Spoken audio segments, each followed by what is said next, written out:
আমেরিকায় আসার পর নিজের অভিজ্ঞতা থেকে নিজের সাথে নিজে একটা ওয়াদা করেছিলাম, দুই ধরনের মানুষের পাশে আমি সবসময় থাকার চেষ্টা করব।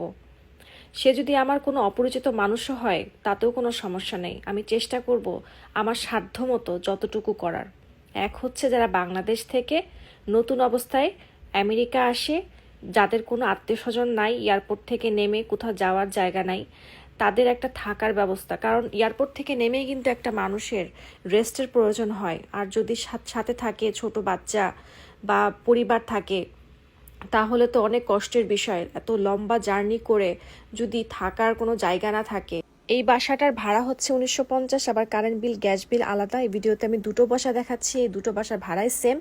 আমেরিকাতে এরকম ভাঙ্গা চূড়া পুরানো বাসা 2000-এর নিচে আপনি পাবেন না, এরপরে তো আরও আনুষঙ্গিক খরচ থাকেই। কিন্তু আমাদের বাংলাদেশে কেউ কখনো 2 লাখ 2.5 লাখ টাকা ভাড়া দিয়ে এমন বাসা নেবেন? এই যে দেখেন এই বিল্ডিংয়ের এই যে সুইচটা দেখেন, লাইটের সুইচ দেখে কিন্তু বুঝতে পারছেন যে কতশো বছর আগের বিল্ডিং। তারপরেও মানুষ অনেক ভাড়া দিয়ে এইভাবে নেয়। বিদেশে নতুন আসলে প্রথম 2-3 মাস একটু কষ্ট হয়, ভালো জব না পাওয়া পর্যন্ত, ভালো একটা বাসা না পাওয়া পর্যন্ত। বিষয়টা খুব ইন্টারেস্টিং। এই যে বাসাটা আমি দেখতে আসছি একটা পরিবারের জন্য, সেই পরিবারটা আমার কোনো পরিচিত বা আত্মীয় স্বজন নয়। যেহেতু আমি আমার নিজের সাথে ওয়াদা করেছিলাম, আমারই ফলোয়ার্স আমার ভিডিও দেখে এবং আমাকে খুবই পছন্দ করে। আমার মেসেঞ্জারে তারা অনেকবার নক করেছে, আমি যখন আমার চোখে পড়লো